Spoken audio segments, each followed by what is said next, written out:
discussion was held that rather than starting the SES services in the Title I schools at 3:30 or 4 o'clock, they could be started at an earlier time to keep the students engaged. And that discussion was held, and it was talked about.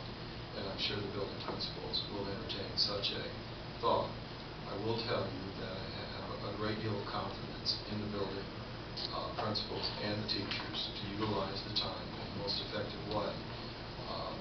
The building principals have already worked with many of their staffs in regards to seeing to it that the students are engaged. It's extremely important to all of us that our kids are engaged, and it becomes the most productive effort for our students.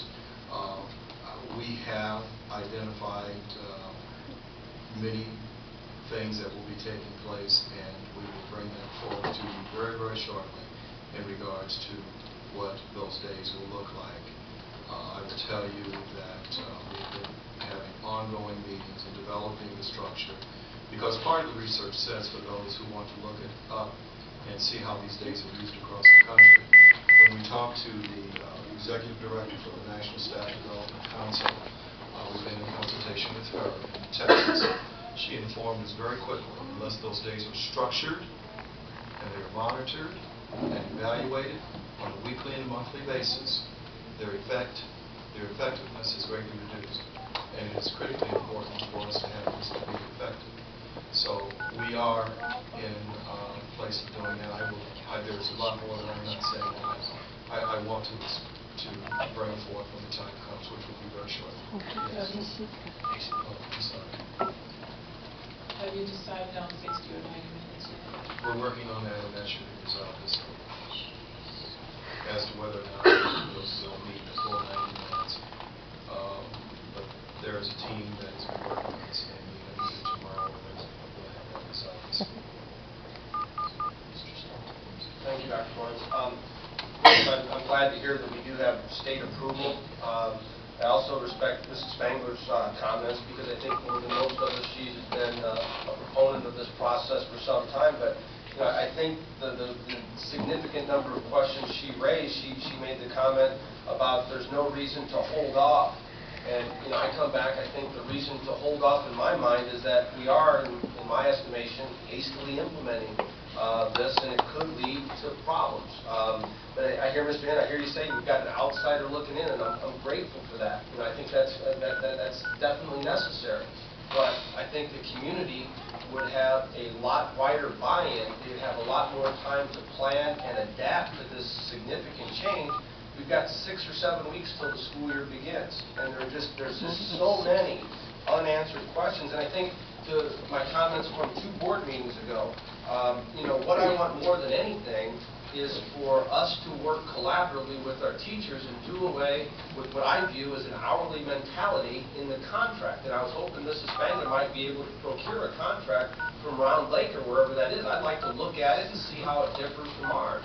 Because I think given the pay scale that we pay our teachers, and they can opt to take it 9 or 12 months, but I think in the slowing economy with the salary and benefits, that while I don't think they're paid what they're worth, I think we are paying a professional wage, and I would like a professional attitude where it doesn't cost the district, $26 if I ask a teacher to do an extra task.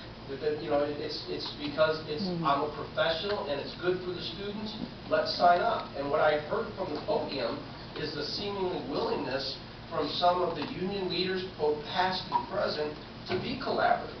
And my thinking comes back to dead center, is that we are not saving any money.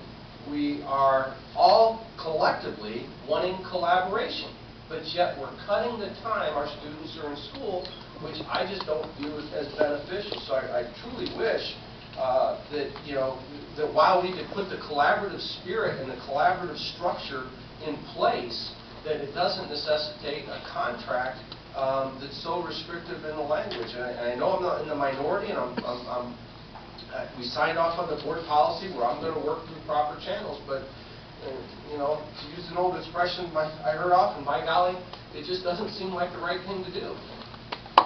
Mr. Stoll, let me respond this way. We probably, maybe at the start of the school year, get other teachers that once they get into this, to come to the board and respond to the board in regards to what they think.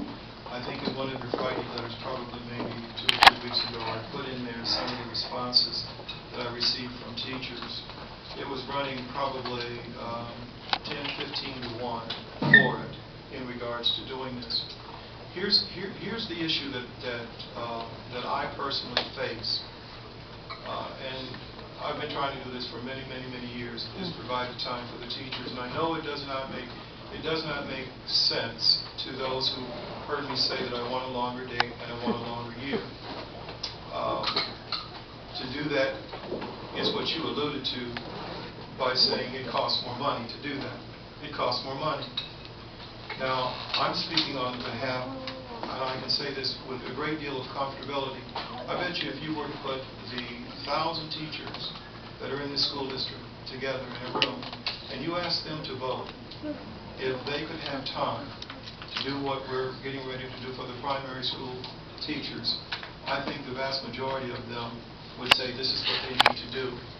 We're asking our teachers, and there's not a week that goes by that I don't continue to read and get more research on this. I think one of the comments that was said, one of the comments that I read last week was, this is what we ask of teachers. We ask our teachers to teach our children, and then we ask them to grow professionally in their skills, but we do not provide time for it. And one of the things is that education is one of the few fields that does this as far as their profession is concerned. It says it very clearly, you should not expect teachers to put in a full day of work and then expect them, and I'm not saying this, I can get the research and show it to you, and expect them to put in another hour or 2 hours beyond the regular work day to grow professionally so that they can enhance the learning of their children. At some point or another, we have to figure a way to do it. Now, at Manual, we did. But Manual cost us money to do that. To add that time cost money. If we had the wherewithal to do that throughout the district, we could do that. I will tell you, it is unfair to the teaching staff of the Peoria Public Schools to ask them to go above and beyond and gain the knowledge and the time to collaborate and get better at what they're doing, and not give them the time to do it. I know it seems very strange because like I said, when it was first introduced to me, I was against it until I got a chance to sit down and say, this is an opportunity. I am very hopeful that once the teaching staff get an opportunity to be exposed to it and utilize it, there will be people that will basically say what they said in the emails to me. Where has this been? Why has this taken so long to do it? And there's information is abundant now, and it's just happening again and again. And we have to find the time for teachers to do that. You spoke to the contract coming up. Yes, it will definitely be a part of our discussions as to finding out how we can do this in such a way that time for instructors and educators is built into the calendar, built into the day. This is a risk on District 150's part in going forward and making this monumental step forward. But I will tell you, and I know I've said this to you before, there was pushback when the district said we're going to go to year-round school, in the sense that we had never done it before. There's been pushback with a number of initiatives that are very successful now, so I can understand your apprehension, and but the research that I've been giving you, I've been trying to give you both sides of it, it basically supports it. And the last thing I'll say is that at the latest Illinois Principals Convention that was held in Bloomington, they made it very clear, and I gave you a copy of that information that said graduate work for teachers has a certain percentage payoff. Teachers working together has a certain payoff, like 1 or 2 teachers. But the biggest payoff in regards to teachers being effective in the classroom is allowing